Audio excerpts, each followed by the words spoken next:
The winds howled through the jagged peaks of the Blackspire Mountains, carrying whispers of the ancient ones, the Verdanth. They were not trees born of this world, but sentient beings of bark and vine from distant stars. Towering and wise, they came to this earth-like realm centuries ago, planting their roots deep into the land. At first, the Verdantheens, as the humans called them, seemed like caretakers, bringing lush growth and vitality to barren lands. But their patience with humanity waned, and soon the trees claimed dominion. The Verdantheens enslaved the people, forcing them to tend to the vast forests that covered the valleys below the mountains. Great wooden sentinels, animated by the will of the Verdantheens, watched over the human villages. Those who disobeyed were dragged to the mountains, never to return. Legends whispered that the Verdantheens' true forms sat atop the peaks, their roots coiling like great serpents beneath the soil, drinking the life force of the planet. Every year they grew stronger, while humanity withered. But in the village of Hollowstone, hidden deep within the Whispering Woods, a rebellion stirred. Elias Thorne, a blacksmith turned rebel, stood beneath the ancient oak where his father had been taken a decade ago. His hands gripped the hilt of a sword forged from meteorite steel, the only substance believed to cut through the Verdantheens' bark. "The trees bleed green," Elias said to the gathered crowd. "I've seen it with my own eyes. If they can bleed, they can die." A murmur swept through the villagers, and hope flickered like the flame of a candle against the wind.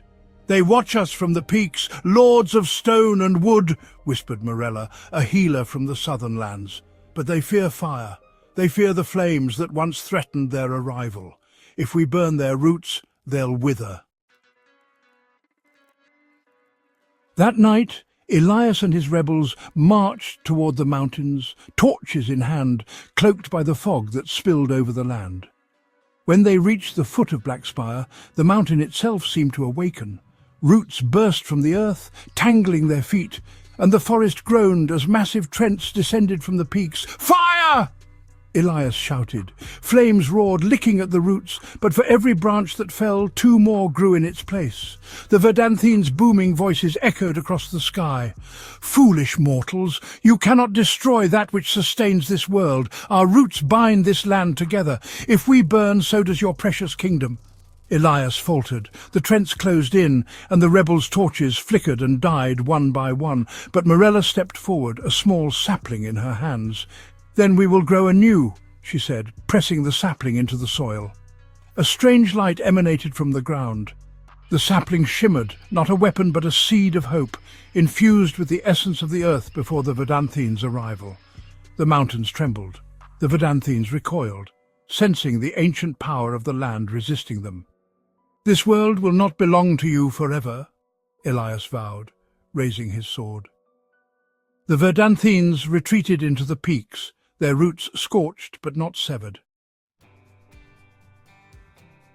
The rebellion had failed, but in the heart of Hollowstone a new tree began to grow, one that did not answer to the overlords in the mountains.